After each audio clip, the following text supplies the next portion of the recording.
For this season, I'd pick probably Bayern Munich Leverkusen. I feel like that's the one that has a lot at stake if you look at their league. In the Premier League, probably Man City Arsenal. It's not necessarily a rivalry, but there's a lot of competition between these two teams, and they look like they're the ones who are competing for the league this season. So I think for the Premier League, I'd pick Man City Arsenal this season. In Germany, Bayern Munich Leverkusen. In Spain, obviously El Clasico. Which other league? In Italy, we have the Milan. I think just the Milano derby, Turin derby. There are a lot of derbies. But when there are a lot of derbies, kuna ile hata Midlands derby hapa England, kuna hiyo the black, there is a lot of derbies. Kwanza here, is it Wolves and Leicester, or there's a lot of derbies. But I don't know why I'm leaving out Arsenal versus Tottenham. I wanted to say that. I was so much coming to that. That is one of the rivalries that you must talk about if you really understand football. The Arsenal versus Tottenham rivalry. You know, this whole thing here, I think people don't understand. People may be confused. There's a difference between rivalry and a derby. Yes. These are teams that come from the same place, from same city, same area, like Tottenham and Arsenal, Manchester and Man City, because Manchester and Liverpool is not a derby. Yes, that's not a derby. That's not a derby because Liverpool comes from a different place, the setting from Manchester. Chelsea and Fulham, that's a derby. Yes. Okay? We also have the North London derby, we have the East London derby, we have the Manchester derby, we have the Merseyside derby, Everton and Liverpool. You see, there's a difference between a derby and a rivalry. That's why people should not confuse that. People should very keen. That's why I said rivalry, because I felt when I said derby, it will be there are so many derbies. That's why I was talking about a rivalry. There is a lot of because Barcelona and Real Madrid, that's not a derby. That's El Clasico. That's a rivalry. Yes. Yeah. Okay. In fact, so that's why I was asking about the rivalry. So I feel like Manchester, Liverpool, El Clasico, and the North London derby. North London derby. I don't know why. I think I chose Liverpool and Manchester United because of off the pitch. Exactly. Outside the field, but if you look at Arsenal versus Tottenham, this game, whether you're on form or not. For example, Tottenham, I can go 2 seasons back, and Tottenham came to the Emirates. We didn't start the season well. It was like game week 6, and Tottenham were number 1 in that at that time when we were facing them. Actually, we were the ones that we ended their winning streak. Actually, we beat them. Hii season yenye Jesus ilikuwa season ya kwanza ya Jesus. Your time. That's and they were red hot, Tottenham, but they came to us and we flipped the narrative, and sasa ndo unaona the rivalry inaingilia. If I go to history, we won the Premier League at their ground. You know, those are the things that add up to a rivalry, not just a derby because we play at the same area. But now if you go rivalry wise, we have done a lot of because they were winning the league at the ground. It made my as in nikiangalia back at that time, it was a different time in football, but that's a rivalry. Ukikuja sasa way back, the fights that happen as in between the fans also, like as in ukitembea na shati ya Arsenal kwa let's say now Tottenham wako home, it's very tense, inawanga very tense. So I think North London derby haifai kuachwa. And that was magnified last season when we saw Tottenham celebrating denying Arsenal a chance to win a league against Man City. Man City. That's so another. We will see that, and you see that passion that is put into a particular derby or a rivalry. That's what we call rivalry now.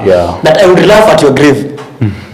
That's Liverpool, Manchester, Tottenham, Arsenal, and the Milan Spear. Because one day I was listening to a confession by Mariga, one of Kenyan players, when he was playing for Inter Milan, and he said that when he was living in Milan, it was very difficult for him to walk around the streets, around this, because when he was walking around the streets, the AC Milan fans would abuse him just because of playing for Inter Milan. And the same happens to other players who play for AC Milan, because when they walk into the territory of Inter Milan, the fans will abuse them. And funny enough, they share the same. Now that's adding spice to that exactly. The same area. So that's how crazy it is. So that's a derby and a rivalry also. Because if you look at Man City and Manchester United, that's not a rivalry, that's just a derby. Because at the end of the day, Manchester United is the biggest side in Manchester for the longest time. Now let's go to the El Clasico now. Okay. That game on Saturday evening, a game that put everybody on their feet. A game that had promised so much and delivered so much. Yeah. And if you look at the last 2 seasons, Real Madrid has been dominating the El Clasico. If you look at last season, they beat Barcelona home and away. 3-1, 3-2. They beat them home and away. Now, coming to this season, I was very sure that this is a game that I was sure that this was going to be a very tight game, because if you look at their positions at the league right now, if you look at the individual squads, these are Barcelona has one of the best young teams in Europe. Real Madrid has the best, of course, Galacticos squads in the world right now. And this is a game that promised so much. If you look at the quality of players, if you look at the quality of the pitch that they were playing on the Bernabeu, like everything was written on the wall that this was going to be a very amazing game. But now, Barcelona beating Real Madrid at the Bernabeu 4-0. It shocked the whole world. It shocked the whole world. It was a surprise. What do you make of that? Okay, let me start, because Barcelona is my team in La Liga. I'm a Real Madrid fan, to be honest. It's fine, we'll be disagreeing then, there's no problem. So, with Barcelona, I looked at this game and I saw it will be a draw, because both teams are strong. If you look at Real Madrid are very strong, likes of Mbappe, Bellingham, Vinicius Junior, Camavinga also played, Tchouaméni. I can name the whole squad, as in they have, as in every position ni world class players. But on the other side with Barcelona, ukiangalia what Hansi Flick has done, starting at the start of this season, mali amewaweka tangu last season, now they are improving from last season, because last season they weren't good. You've talked about Real Madrid doing a double on them home and away, so they had to do something, they had to implement something new. And as you can see, Hansi Flick is like, implement a certain role in this team, amepea hii team confidence, reignite hii team that mnafaa kushinda ligi, nyinyi si team ya struggle. So I think that game was El Clasico, it always delivers. Of course, the first match, the first half was for me, as I said, it was even because it was end to end. This side had their chances, Barcelona had their chances, but in the second half the game changed. Barcelona unaona ndo alidominate sana, and it is quite shocking because Barcelona dominating Real Madrid at the Bernabeu, it's something we do not see often. Something like this happening, I think the last time they beat Real Madrid 4-0, ni ile time Aubameyang alikuwa Barcelona. I think that was the last time they had a big win on Real Madrid. But Real Madrid ndo wenye wamekuwa on the upper hand, but now Barcelona winning, unaweza na the progress that Barcelona have taken tangu Hansi Flick ameingia. And Lewandowski again, you know Lewandowski has been under Hansi Flick at Bayern Munich, and now that reconnection again at Barcelona. So unapata Lewandowski amekuwa rejuvenated again to that player that we used to watch at Bayern Munich. People overwrote him because of the age catching up with him, but me, if I look at this Barcelona team, I think actually after this game I can say that they're the favorites to win the league, despite Real Madrid having a strong squad. For me, I think Barcelona wamesha establish beating Bayern Munich, by the way, at Champions League, and then beating Real Madrid the same week. Imagine that's a heavy task, and Hansi Flick delivered, and Barcelona delivered as well. So a huge win for them in the La Liga title race. Yeah, a very huge week for Barcelona. But now there's one thing that Hansi Flick has done though it was started by Xavi, but I think he has perfected on, is trusting the academy players. There was a period where Barcelona had gone away from the traditional norm of trusting the La Masia hierarchy and started buying, signing players from outside the club, from outside Europe, which did not work for them. I think the only player that is working for them right now maybe is Rafinha. Yeah, Rafinha is on his own form right now. Exactly, but the rest of the players that they had signed, most of them they released them gradually to last season. Now, trusting the La Masia academy products, now it's working for them. Now we are seeing back the Barcelona that we used to know, the Barcelona that you can say this is akin the Barcelona of Xavi and Iniesta those times at Messi, because these are players who have grown together. They have the tradition of the club, and now they're showing it at the highest level. And if you look at the age group, very young players. If you look at Lamine Yamal, if you look at Pedri, if you look at, you see, what do you make of this? What can you say about this particular game in relation to the fact that Barcelona has gone back to the basics? It's a clear indication that there's a lot of work being put in the academy, and as you've said, there's a lot of credit that is not being given to Xavi, which was mostly his work that is being taken over by Flick now, taking over the team from Xavi. And it was an impressive performance. If you look at the game, I was very impressed with their defense. They played a very, very good high line, and I was shocked by how many times they were able to catch Mbappe offside.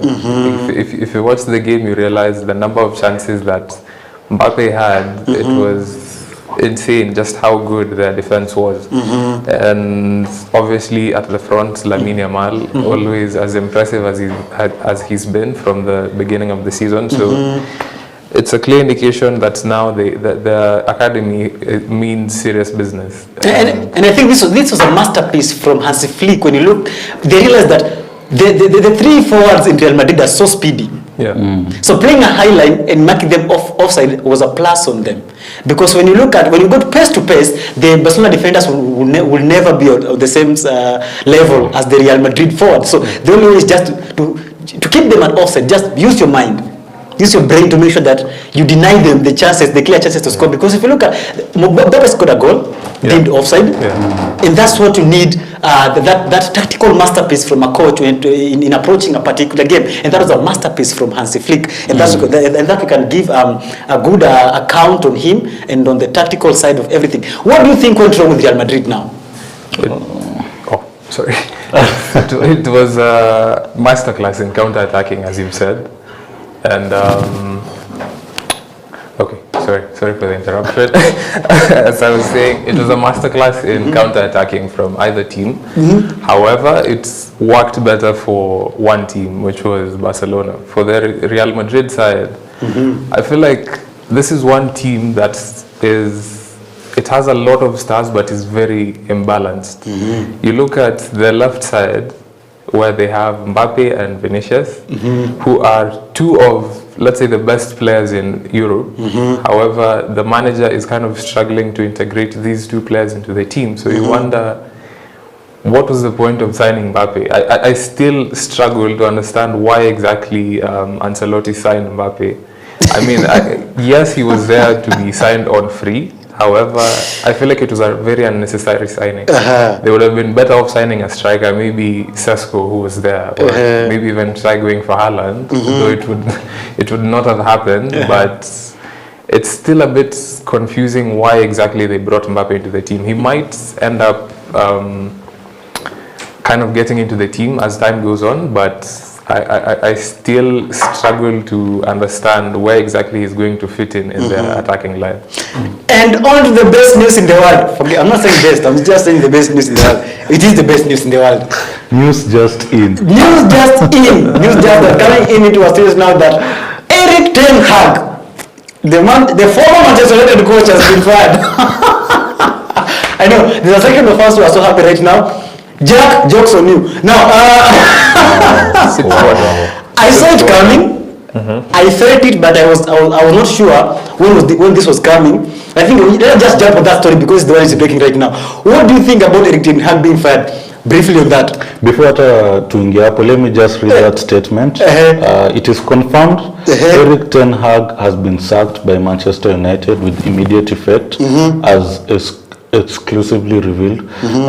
So Ruud van Nistelrooy will replace Eric Ten Hag as the interim manager, and decision has been made. So the official statement says Eric Ten Hag has left his role as Manchester United men's first team manager. We are grateful to Eric for everything he has done during his time with us and wish him well for the future.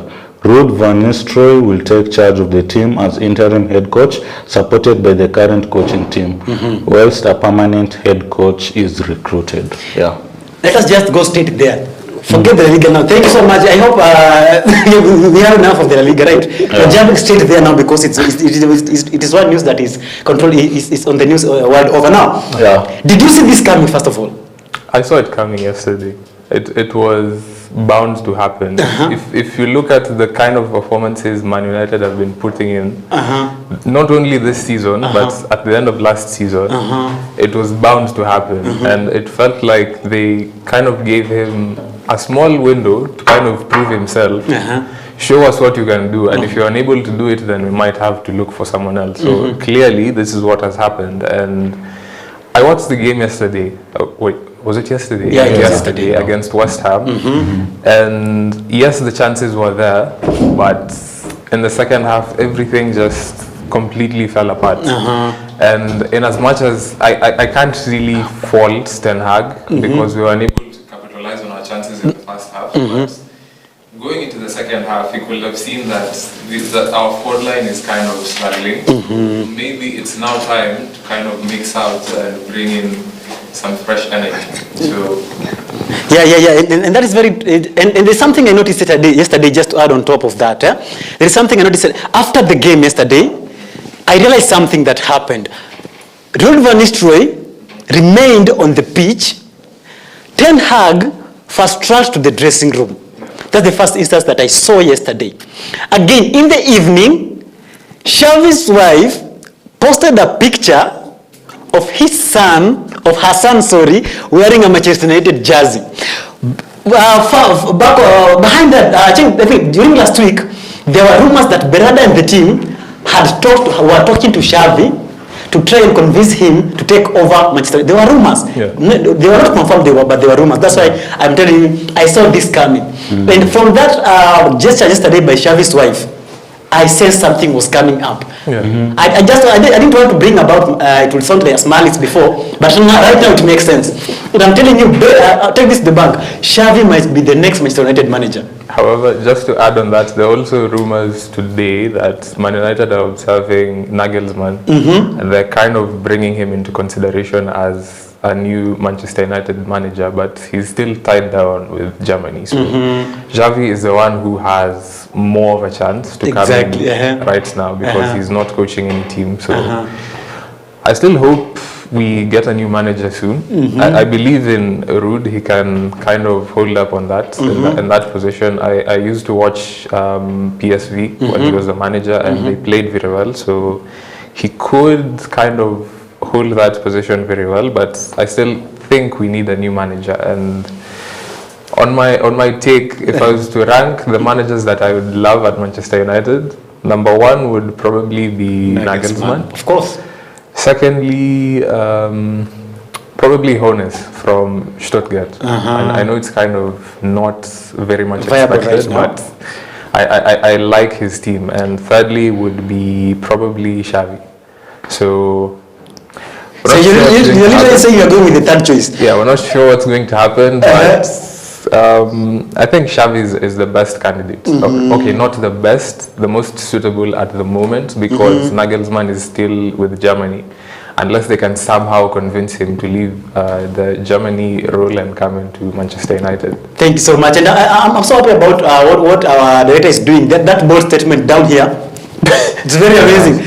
I'm having, okay, forget it, I'm a Manchester United fan, so I was looking forward to that. Do you think Do you think the sacking of Ten Hag is on merit? Because do you think he was his own enemy? Because if you look at his choices, myself as a fan, the choices that this guy makes, on pitch choices, they just shock you every time you see a Manchester United play. The last game against in the Europa, I saw him put Mazraoui at number 10 position.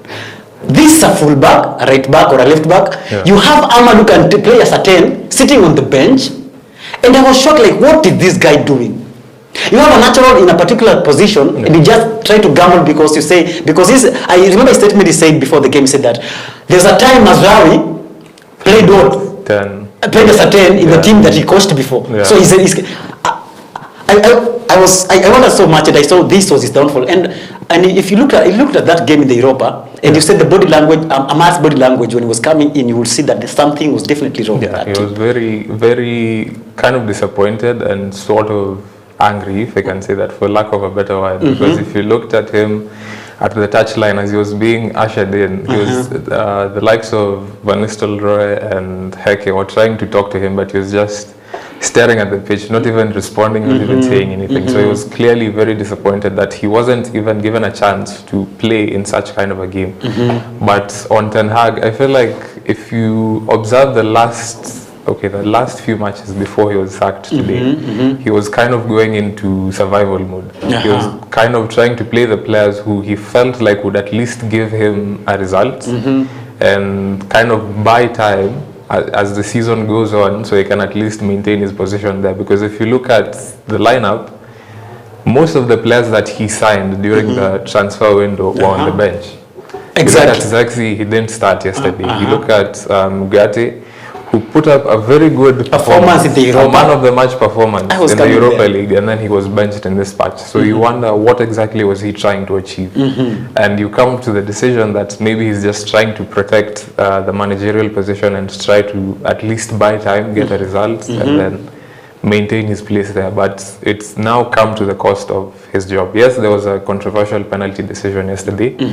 However, the game was there to be won. West Ham have had very bad performances, yes, exactly. for lack of a better word, and it was a team that we should have won against. So it has been his own undoing, and very unfortunate for him. And it comes at a time when Manchester is almost facing Chelsea. It really comes at a better time, because I wouldn't imagine Erik ten Hag being at the dugout against the Chelsea game. And one thing, I'm so happy. Now, one thing I can say is like Ten Hag was an enemy to himself. Yeah. Like, he didn't do good for himself. If you look at the body language of the players also, if you look at Rashford when he was coming out, if you look how sulky he was, you will see that something's not right, even right from the dressing room. Yeah. And performances come right from the dressing room. Whatever we don't see on screen, that's what determines the performances. Forget the training and everything. The mood of the players. I can be a good player, I can be a very... If you look at Zaxi when he was coming in, he was coming as one of the top talents in Europe, young in Europe. Talk about Anthony. Talk about players like who else am I forgetting? Let us talk with those. They came into Manchester as one of the top talents in Europe. Like, if you look at the performances after Manchester United, you would wonder. Yesterday I saw when Bissaka play, he was like literally dominating on the right side, and that's a player that released. We've played for 2 seasons without a left back. We released a player in the name of, he's called who? Alvaro Fernandez. Alvaro Fernandez. We released a left back who now we still want to buy him from the team that released on a free. Yeah. And if you look at these decisions that the Manchester was making under this coach, you would wonder. I saw him one day talking about this player who was from Tottenham. This player, this left back that we released. Is it Sergio Reguilon? Yeah, Reguilon. I saw him shamefully speaking on the media, saying that I released the player because the medical team had told me that Luke Shaw was getting better. Yeah. And you look at this thing, why do you gamble with something you're not sure of, you see? And so such decisions did not work well for him. Yeah. And I think, let us now listen the sentiments from a rival fan. What do you make of this, Manu? We have sidelined you so much. First of all, I wanted you to stay for a bit more time before we faced you guys. But it's well. I saw it coming. I also saw it coming. First of all, I was surprised that he was able to keep his job in this season. As in, for me, nilikuwa nimeona ataenda after last season. Despite winning the FA Cup, you guys finished 8th in the Premier League. So the FA Cup, it's not a trophy to keep somebody. Okay, Arteta got away with it. So maybe APR he got away with it. But now, if you look at the transfers that he has made, this season, Ugarte, the striker, the striker, Zaxi, and who else? His transfers are all Mazraoui, Mount. Now let's go back. Mount. Look at Anthony, Onana. You see, so those transfers never season transfers and I feel like if you look at Manchester, I think Manchester has got no problem with individual players, with individual talents. That's what I feel, if you ask me. Because if you look at that team, they have one of the best scores, talented scores they can have. But what I feel is that they just needed a coach who can use them to the best of their abilities. Trust me, when we get a very good coach, these same players are going to do wonders for that team. The league is going to change drastically. Their performance is going to, and trust me, like, if Van Nistelrooy is up to the task, I believe that even then it is going to be to show in the next game, because a player if you have a player like Rashford, you have a player like Zaxi, if you have a player like Højlund, you have Casemiro in your books, you have Ugarte in your books, you have Delete in your books, and Mazraoui. These are players who can give you a performance. So I believe, like, I hope and I really hope that Van Nistelrooy is up to the task with the remaining with the games that is going to be at the dugout as the coach before they find the real coach. Maybe not real coach, if the major coach. I'm just overwhelmed by happiness that I'm fumbling with my words, but I believe that Van Nistelrooy is up to the task for that, and I believe in Van Nistelrooy. I feel like if at all Van Nistelrooy does well, I don't see the need to search for another coach. But of course, I'm so much pro Xavi, because Xavi, even before, I remember Xavi in 2011 said that the only team he can play for in England was Manchester United. So I still love Xavi because he loves Manchester United. So good news. But still, Manchester United is still the same United. It won't change. You know, now when this new coach comes, now will he have? You know, you guys want instant success. You get. So the coach comes and maybe he doesn't deliver. You know, we are talking about Manchester United, Nile club ya pressure, as in the fans want instant success. We saw it with with Ten Hag. Ten Hag came in and he had a few games zenye alianza vibaya in his managerial role as a Man United coach, and people started I think it was a game versus Brentford. Ile game ulikuwa kiti ya green. And people said we were bad with Ten Hag. And that, I think, and the next game was Liverpool, and now that's where your team, Rashford and ile form yenye league. So another thing, Rashford under Ten Hag, kuna time he was so sharp. Exactly. And then now this season and a few last season, yeah, alikuwa very down. Ten Hag, tumeongelelea decision making. His decision making was not good. I can go to a match last season. He was asked, why are you picking? I don't know if it was Lindelof. You are picking Lindelof over Varane. I don't know but Varane was left outside. Now the reporter was asking, why have you dropped Varane? Is it injury or tactic? He's saying tactic. Like, surely Varane, tactic. So, you know, now his decision making also, nasema tu memwangusha.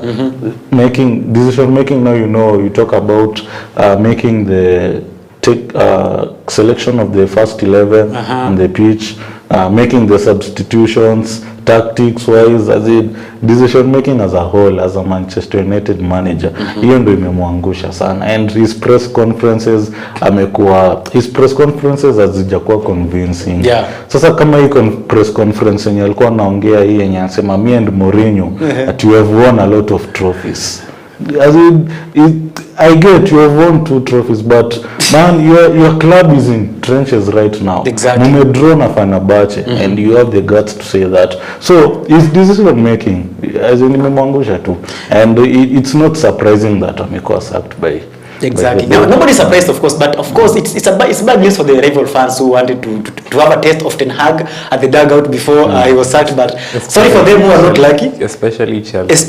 Sorry for Chelsea fans, by the way. But you know, the Chelsea fraternity as a whole. Arsenal will still beat you with the new coach. No, we understand what you are saying right now. But don't know, just to kind of sneak it in there, there's this myth in the Premier League that whenever a team gets a new manager before your game, they have a new manager bounce. And our next match is at Chelsea. So prepare yourself. But Chelsea will beat you. We'll beat Chelsea black and blue because now we don't have Ten Hag. Now, thank you so much for everyone who is contributing in the conversation. I have a couple here. We have Skylock is saying, nice conversation watching from Buruburu. Thank you so much. We have Dennis Mazige saying, I don't think the coach is the problem. That is talking about Harambee Stars. Yeah, not Ten Hag. We as a nation have not embarrassed soccer. Look at the number of soccer academies that we have. Look at poor preparations that the nation's soccer team had, plus the fact that it doesn't reflect the face of Kenya. Players just picked from certain region. Wow, Kenya has got talents, but if we want to do good in soccer, let's kick out the few cartels that are there. Very solid points from Mwazige. Thank you so much. Brendan Jana says Arsenal rivalry with Tottenham is like Tom and Jerry cartoon. Hater. That's a hater. That's a Chelsea fan. That must be a very a Chelsea fan. I think there's a points raised here by Mwazige. I think they're very formidable, and I've had these talks about everyone about selecting talents from a certain region and not having enough academies and the facilities. I think that's a conversation we're going to have someday, because I feel like right now that's sheep where we are saved for this particular show, but we are going to talk about it someday. Now, forget about now jumping on from moving on from the sacking, the merited sacking of Ten Hag. Let us now go to something else. English Premier League. There are amazing a number of games that played this weekend, and I think, do you have the fixtures? Yeah, I have the results. Yes, Manu, give us the results exactly, not the fixtures, sorry. Yeah, so on Friday, Friday 25th October, we had Leicester versus Nottingham Forest, whereby Nottingham Forest won 3 and Leicester had 1 goal, so it ended on 3-1 to Nottingham Forest. And then Saturday we had Aston Villa versus Bournemouth, which ended on a 1-1 draw, and then Brighton versus Wolves 2-2 draw. And then Manchester City versus Southampton, in which Man City won 1-0. And then Brentford versus Ipswich, Brentford won 4-3. Yeah, and then Sunday we had big games. Yesterday, that is, we had Crystal Palace versus Tottenham Hotspur, in which Tottenham Hotspur won. Crystal Palace getting their first win, which ended on a 1-0 win. And then we had Chelsea versus Newcastle. Chelsea won 2-1. And then West Ham versus Manchester United, whereby West Ham won. The result was 2-1. And then the late kickoff yesterday, we had Arsenal versus Liverpool, which ended on a 2-2 draw. Yeah, those were the weekend results in the English Premier League. That some are shocking, some not. Let's start from one game that I feel we should be talking about here, the Manchester City game against Southampton. A game that, by look of things and the results, was a very tough game. Yeah. And I feel like in recent times, every game against Man City, every game beating Man City is a very tough game for them. Because I feel like their form has deteriorated a little bit. They're not performing into what Man City should be performing and are supposed to be performing and have been performing. What do you make of that game to start off? It was, on one hand, a bit of an underwhelming performance, especially for Man City. Because if you look at the fixture, that's a fixture that you expect City to win 3-4 goals, but they only scored 1. And but at the end of the day, as we always say, a good team is the one that manages to get the win, whether it's by a goal, whether it's a 2-1 difference, 3-0. As long as you get the win, the 3 points, that's what matters. That's what will win you the league at the end of the day. So as champions, as former champions, they still managed to get their win. And if you watch the match, it was competitive. It was very end to end. Southampton had their chances. It's only that they were unable to kind of capitalize on them. They could have easily scored a goal. It could have easily gone 1-1. It could have easily been a win for Southampton, but City were very good defensively. You look at Vardiol, who's been keeping up with his form in this season. He was one of the best players, apart from Savinho, who won, I think, the man of the match. So overall, it was a good performance for City. At the moment, they are at the top of the league and keeping up with their form, even though they're missing some key players, the likes of De Bruyne, Rodri. Foden finally came back and he started and played the game. So hopefully they can carry on with their form. And I'm not sure if I actually want them to win the league again this season. Hopefully not. Nobody wants them? Hopefully not. For us, let us have Arsenal celebrating. I wouldn't mind Arsenal winning this time. I'm really much pro Arsenal on a serious note, like from the heart. Yeah. It pains me to say that, but that's the truth. Yeah, that's unfortunately, but we need new champions over there. Hopefully Arsenal, Liverpool can at least represent us, because Man United, we are out of the race. Right now we can be somewhere. Unfortunately, we cannot compete. We can't compete. For the league now it's gone. For the league it's gone for Manchester United. So hopefully we can get a new champion this season. We need a new champion this season in the name of Arsenal, because I will never dream in the wildest of dreams that Liverpool should win a league. I will never. I would even have to go to deal with them traditionally. Now, looking at that game, winning by a solitary goal to nil against Southampton, what do you make of Southampton having to hold Man City maybe just as much as they lost? To a point, I feel like it's an encouragement to any Southampton fan out there that you can manage only a marginal win, a loss against Man City. What do you think Southampton did differently from any other game that they have been playing, because they've not been performing so well? I think Southampton took the game to Manchester City, and even if you look at the possession, we had Man City having 56 possession average, and Southampton having 43. You know, in this case, we all know how City plays. Exactly. City will always dominate the game. But upon a possession, upper 60s and above, 60s, 65, and the opponent having 30s. So looking even at the possession as a possession, unaona any game yenye Southampton, I think, tried their best to take the game to Man City, but of course Man City are relentless. It's hard to break Man City defensively, actually. So, and if you look at the stats, shots, of course City had 22 shots. That shows you how desperate they were to win, because Southampton wamewekea pressure. And then we had 8 shots on target for Man City and 2 shots on target for Southampton. 5 shots on target for 5 shots in general for Southampton.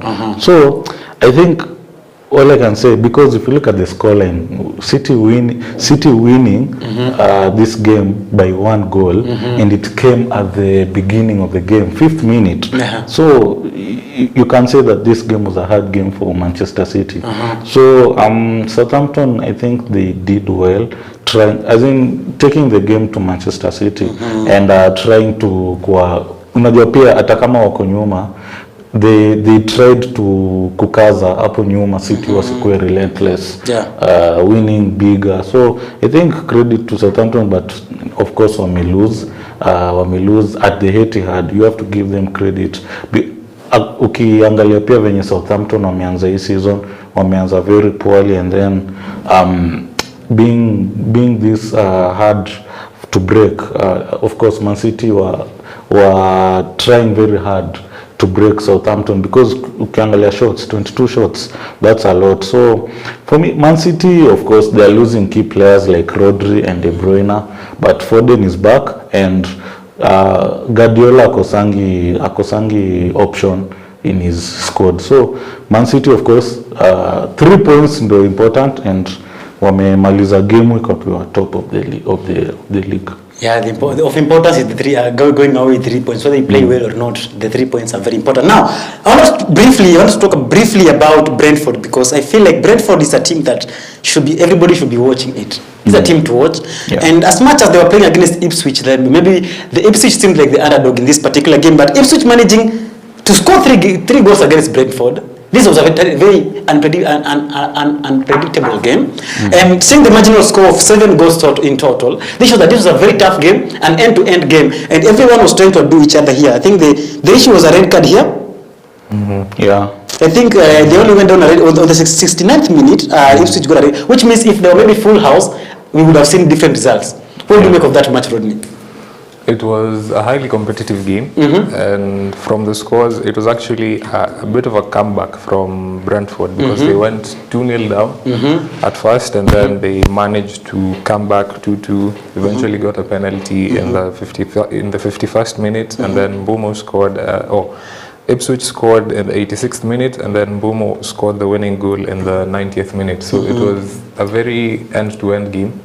Very competitive, and personally didn't expect that kind of a fight from Ipswich. I expected a straight win for Brentford, but it was a very good game overall, and Mbumo once again shining and showcasing why he's one of the best players at Brentford. And I'm actually surprised how none of the big teams, whether in the Premier League or even in other leagues, haven't tried to go for him and try to sign him, because he's been putting up very good performances at Brentford. Maybe the age factor can come in here. But there's a game I would want to talk about here. Aston Villa against Bournemouth. It ended in a 1-1 draw. And talk about Bournemouth here. Managing a draw against high-flying Aston Villa. That shows that maybe the win against Arsenal last week, it wasn't just by chance, as much as you can speak of the red card, but Bournemouth are rising up to the occasion and trying to bring out performances. Man, briefly talk about this Bournemouth and in relation to coming away from just a win against Arsenal and managing a draw against Aston Villa, who are very much high-flying at the moment. What do you make of? How do you say about Bournemouth? Okay, I will say about Aston Villa, because Aston Villa is the strongest team in this fixture, and despite Bournemouth beating Arsenal in the previous weekend, this one was also a test for them, because now they have gone away to Villa Park. Playing Aston Villa at Villa Park is the most difficult thing the team can face. As in, Aston Villa at home is they're a monster, exactly. So Aston Villa, of course, going ahead. And you can see it's Ross Barkley who scored, and then they had to go until the extra time. 90 no, their injury time. That is in order to score, and it ended on a 1-1 draw. So for me, I can say Bournemouth didn't capitalize on the previous win and going into the game, but. Don't give credit to where credit is due, and Aston Villa right now, they are unstoppable. Exactly. They are unstoppable. They hardly lose a game, and so this one was a difficult game to play. And Bournemouth, of course, going. I think it's more, but I can say in this fixture, it's more of a point for Bournemouth than for Aston Villa, because Aston Villa were ahead, and it's Bournemouth ndo waliweza kufunga the equalizer, but it was a good game. It was a good game, and Bournemouth were able to draw with Aston Villa. Very nice to have that kudos for Bournemouth, because they've had a back-to-back good performances, winning a draw against one of the toppest teams in the league right now. So it's a good thing for them. Now let's jump now to Chelsea now against Newcastle, a game that they won. What's wrong with Palmer? In big games, he doesn't show up. But when it comes to these other teams, I'm not saying that Newcastle is a small team, but it is a small team in regards to any other team. No, it's not a small team. You're disrespecting Newcastle. I agree to disagree, but now, what's wrong with Palmer? Because I didn't see him last week. Then, yesterday I saw Palmer being Palmer. Okay, talk about Palmer, but so talk about generally this game. What do you make of Chelsea and Palmer to be specific? Palmer at home. Palmer at home, he will deliver. Usisahau walikuwa anacheza Stamford Bridge, and they have their home supporters there. But Palma is an exceptional player. Sana that hii game yenye walicheza Newcastle, the passes that he was making, unajua sasa I think he was given that free roll number 10, but sasa ile number 10 free, you're on the left, you're on the right, you can be a striker, you are everywhere, you can even drop deep, and you know he's good at that. When he's deep, he can make those long passes, and that's how they scored the first goal. He made that long ball, and it was very exceptional, and of course Pedro Neto had the pace to catch up to that ball, and then of course Nicholas Jackson. By the way, we have to give praise to Nicholas Jackson, because now he's getting the goals that he hasn't been getting, and the connection that Nicholas Jackson and Cole Palmer have formed, it's even hard. Even if you notice right now, it's hard even for Nkunku kuingia kwa hiyo team, because the partnership ya Palmer na Jackson imekuwa exceptionally hii period sasa hivi wenye wamekuwa on form. But Chelsea right now they are in a good, actually hata ukiangalia even they lost to Liverpool, but haijawa shake, it hasn't shake them, na ukiangalia hiyo performance hiyo yao versus Newcastle, they played well. Of course kuna time Newcastle tried to leap back into the game, but Reece James was there to, unajua kwanza kuna times kuna save Reece James made goal line clearance, and of course Reece James coming back from injury, but he played, he was the captain, showing leadership. Unajua hii ni team Chelsea, hii ni team yenye lose maybe a leader like Thiago Silva, na unapata maybe have that leader mwenye ni experience, mwenye anawasaidia kwa ground, kwa pitch imekuwa hard, and sayu na venye they have a big squad. Now Reece James coming back from injury and having that leadership, that captain's armband, he has the leadership role in that team, so it helped them a lot. And yes, Chelsea hawajaenda chini, hiyo game ya Liverpool haijawaeka chini, and they're still in that race for top 4, because right now, because of us not capitalizing on the previous games, I think wametocha sijui na 1 point, they wako number 6 na like 1 point, so it's that tight, and they're very close. They can finish top 4 wakiendelea hivi, but there's still a lot to do in this Chelsea team. Liverpool sasa unajua ndio ilikuwa test. Hata hii game ya Newcastle, there are some places whereby unapata they are losing concentration. Sana hiyo second half whereby Newcastle are creeping back into the game.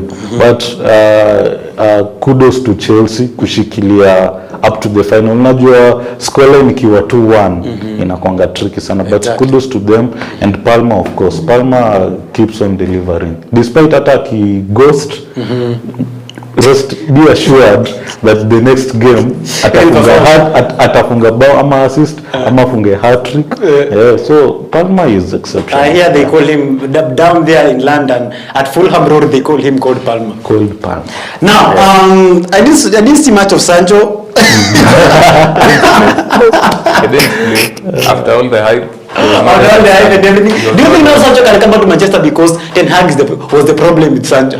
Was the problem? Okay, the blockation comes in, but do you think if we would have waited for some time for this guy to go, because he once said that if Ten Hag were to go, he would be open to coming back to Manchester. Of course, now it's impossible because the obligation to buy if they finish at number 14 above. But I think Chelsea would allow it, so they might release it. Now forget about that. Look at these Chelsea fans here. Cynthia Njala says, Manu wangengoja kwanza tuwapige Sunday ndio tuwatafute Ten Hag bana. But Cynthia will not work with your timeline. Dennis Ami says Ten Hag has been sacked finally, and happy and a laughing emoji. I know you are not happy. Because we are meeting you next. Yes. I know you are not happy. But you know funny enough Chelsea will still beat you. Okay, that's just that you're a national fan. We expect that from you. It's A new manager bounce. Hey, it is not a shocker, huh? New manager bounce doesn't work every time. But we are going to meet Chelsea and you will be a witness. And you'll be here on Monday, we'll be telling you that. Kwanza iko ground gani? Chelsea can beat them on any ground. I'm not even What? sure. We've been doing that. You can go to the last We're at game. home. We're playing at home. Man United at home. Now that's a big problem. See, listen, do you know before Chelsea beat us last season, how many games did they go without beating us? Do you know how many games? Almost 3 seasons without beating us. 3 seasons. And there's no zone that we beat them home and away. So Chelsea is not a problem. We'll see. We'll just see. It has never been. But now be assured, it won't be easy. we'll be here. Prediction. I see a draw though. You see, he's showing Chelsea cannot beat us. Now, let us now go to another game here that I think we should talk about. One of the before we have talked about the Manchester game, not yet. We talked about it. The Manchester game against West Ham. Did we talk about it? Have we talked about it? I think we've talked about. We have measured on the Ten Hag. sacking of Okay. Ten Hag. Okay. Briefly, because it's a no-brainer. Because at the end of the day they lost. Let's talk about it briefly. What do you make of that particular game? Substandard performance. A very underwhelming performance.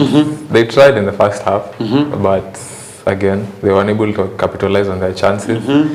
Now, if you look at it, the Dalot miss, there's a video from a while back, Steven Gerrard taking a penalty, and he looked at, who was the manager at the time? He was the former Crystal Palace manager, Roy Hodgson. And he missed the penalty almost intentionally, so that he was sacked at the next day. And if you look at it now, today, it's kind of... Maybe it makes sense. It's Conspiracy. Yeah, it's a conspiracy theory at the end of the day. I'm not saying anything.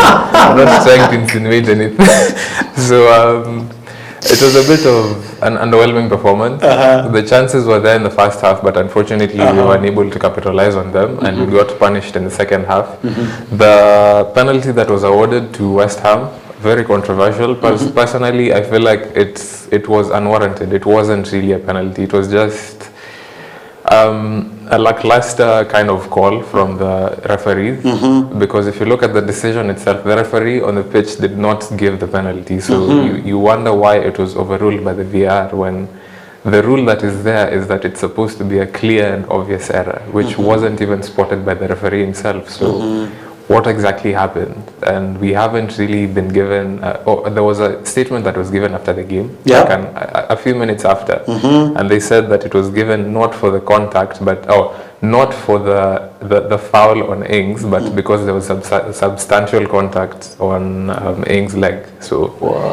why exactly was it given? Yeah. But anyway, whatever happened. The result was there. We lost, but it's a blessing in disguise. I looked at that response from the EPL and just a lot of nonsense. Yeah. Because it's and this problem has been, even yesterday, like the game against Arsenal, there was a problem with refereeing. You've been crying about the same thing over and over. The English Premier League referees are not doing the most. They're not doing their work so well. They have what do they do during their trainings, these English referees? And funny thing, as much as I wouldn't want to blame the center referee, but he was given a chance to go and look at it again.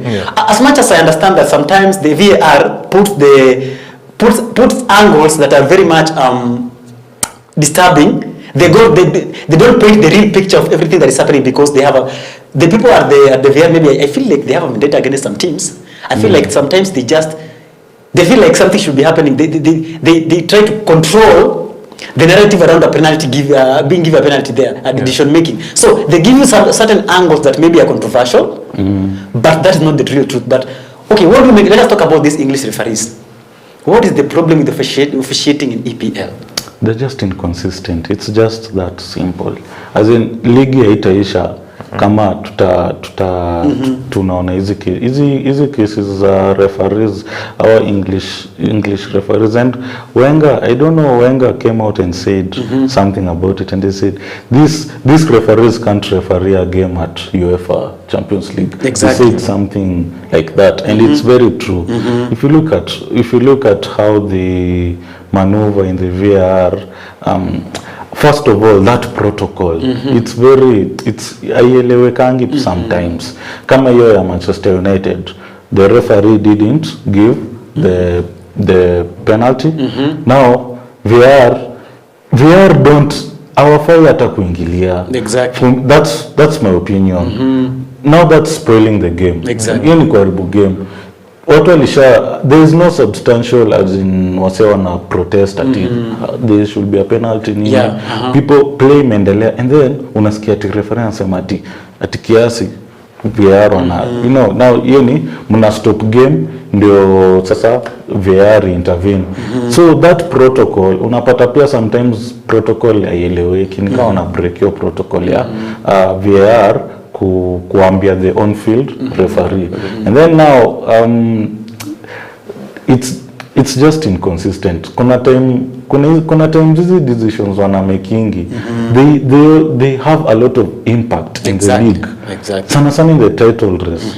I remember hii game ya Liverpool versus Manchester City where Doku kicked nani alimpiga ile ni kama amempiga kick karate and ilisemekana it was supposed to be a penalty and ilisemekana si penalty.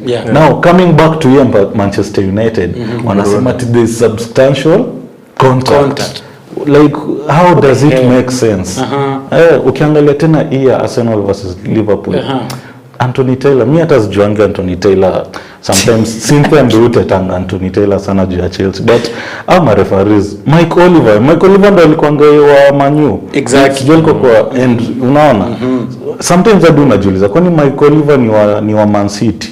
Ukiangalia ile game ya Man City na Arsenal, as in it's so inconsistent, it's just that clear, very inconsistent. Utapata kuna foul itafanywa in this game isemekane. Actually I have a good example.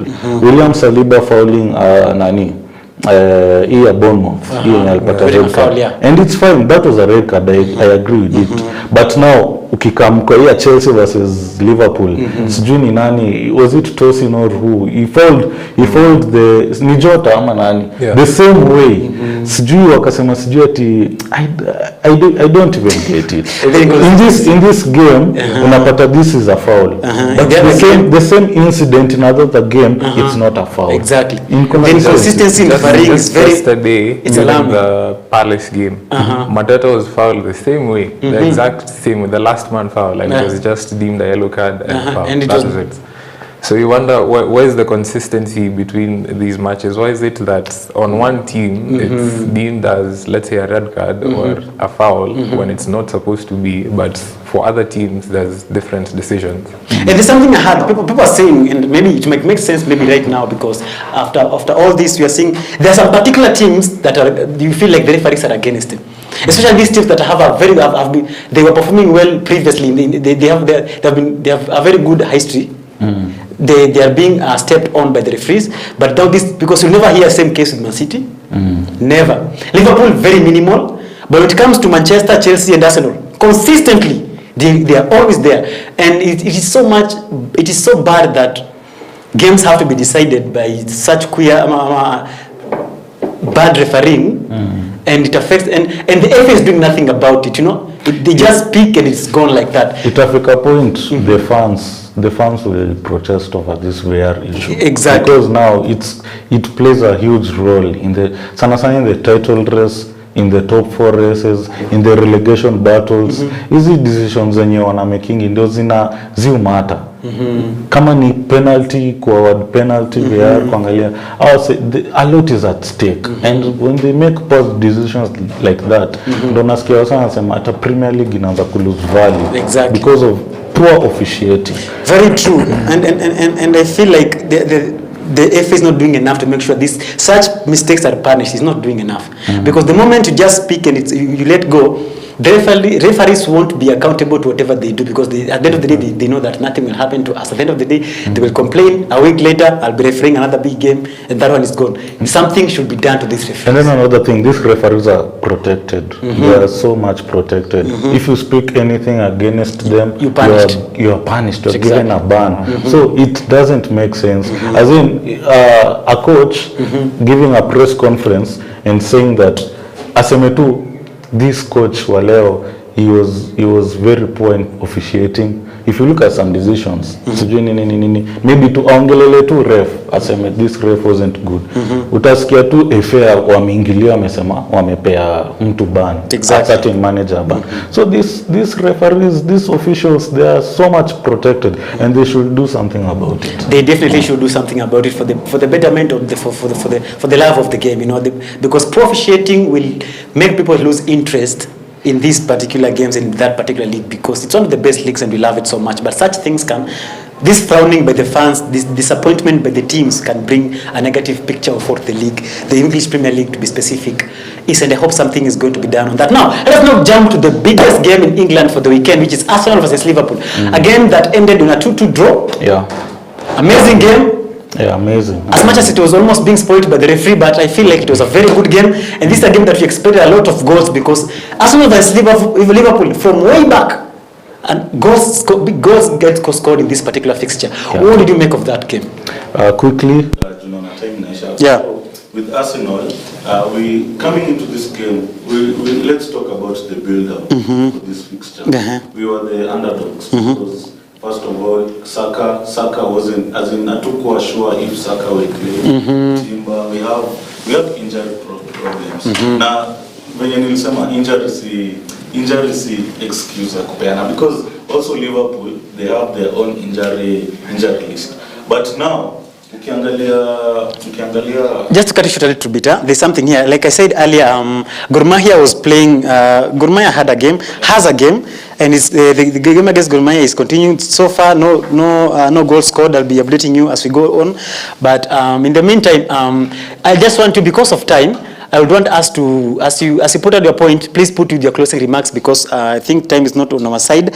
But before that, thank you for those. Continue talking to us on our social media platforms. I'm seeing people are coming in.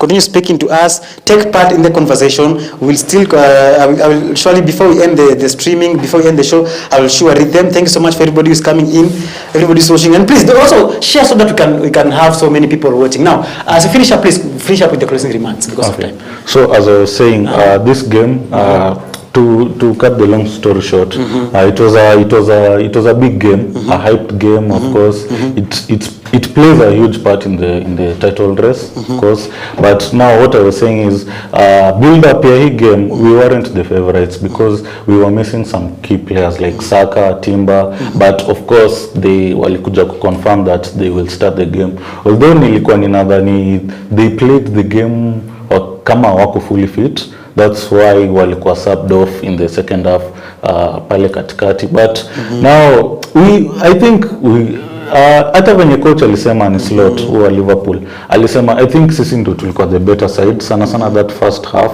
We had chances and we didn't capitalize. Let me just talk about Martinelli nikimalizia. As in sana iliniuma sana hiyo bao ya pili, because yendo unajua yendo alikuwa na ball wa mwisho wa Arsenal before Liverpool wapate ball na wapige counter attack. As in tumekuwa tukiongelea venye ameanza kurudi back to his form, but now it's the decision making in the final third. As in ukireceive your ball, mi kwanza venye niliona venye alikuwa na dribble, bana una dribble kama ball iko nyuma una try kunini, and then that's how he lost it. And he just had to do better there. That goal was avoidable, but I can't say much there because it was a 2-2 draw, and it was evenly matched. Liverpool, you can't overrate them. They are a good team, great team, and each game lived up to the expectation. Two goals on each team. Saka scoring a world. Kwanza sitting down Robertson, that one made my night that time. And Saka back to the scoring. Alifunga hivyo kama he's not fully fit by them, sisahau hiyo. And then of course siwezi sahau Merino alifunga bao yake ya kwanza for the season. Yeah, the game ended on a 2-2 draw. Yeah, and I am satisfied with that result, though we could have done better, but it's still bado. Your closing remarks then? Yeah. So my closing remarks, first of all, I'll say Arsenal need to do better, because I have noticed on their last 2 games or 3, or this season 2 ikianza, they haven't been hawajakuwa clinical, or rather wana lose concentration. let's say kama wamefunga mabao, they're losing concentration and they're letting the other team come back at them. I noticed it with Liverpool. So I think Arsenal need to do better, and I think we're still contenders. Nasikia watu wengi wanasema after that tumerudi sasa top 4, but mi kwangu naona we're still contenders. Anyways guys, thank you so much for tuning into the scoreboard. It's been a pleasure tukianalyze hizi sports za English Premier League. Of course is in news ya Ten Hag kuingia, mi haijanibamba vile, but it's for the better, it's for the better for the club. But so yeah, thank you so much for those who tune on your comment. Yeah, till next week on Monday. Yeah, have a blessed week. Ronnie, you only have 2 minutes to take part in that conversation and your closing remarks. Overall, I think it was an entertaining performance from both Arsenal and Liverpool. I'm not sure if there's any more I can add on what Manu has said, because I feel like he's touched on pretty much everything. Saka, obviously, the star boy, and a very good performance from him, despite him not being fully fit. And Merino obviously scoring his debut goal, proud moment for him, I believe. So going forwards, I think Liverpool have maintained the unbeaten streak. They're still the only team unbeaten in the Premier League. They have been Man City. No, it's only Man City. Man City. Sorry for that. But they've still maintained their position up there in the Premier League and maintaining their form. So they're still clearly up for grabs for the title. And just to finish, thank you for everyone who has tuned in today. It was a pleasure being here once again. To the Man United fans, maybe our freedom has arrived, or the light at the end of the tunnel is here. So, hopefully now we can see better performances moving forward. I'm not sure who is going to be our new manager, if Ruud will somehow manage to maintain the position, if we'll somehow manage to get Nagelsmann or Xavi, but our dark days are gone, hopefully. Hopefully. I hope this will not come back to bite me, but yeah, overall, have a good day, have a blessed week, and thank you for joining us. Don't worry, that segment will not come back to bite you because you're going to perform. And I see Manu was very happy when you said Saka is a star boy. Okay, nobody cares. Anyway, so who's the star boy from Manchester United? Gor Mahia has gone through believing Joseph, and so Gor Mahia are ahead against Nairobi City Stars. So just to put that across, thank you so much for everyone who has watched. Thanks so much to my granny, King Ori and the mom and the family. Thank you so much to Deno, Jack, thank you so much, and I'm happy because right now you won't laugh out of my face because of Ten Hag. And every Manchester United fan out there, freedom is here, not tomorrow. Freedom must come today, like my brother said. Thanks so much. Let us see each other next week, same place, same time. Have a wonderful week. Be blessed. Thank you.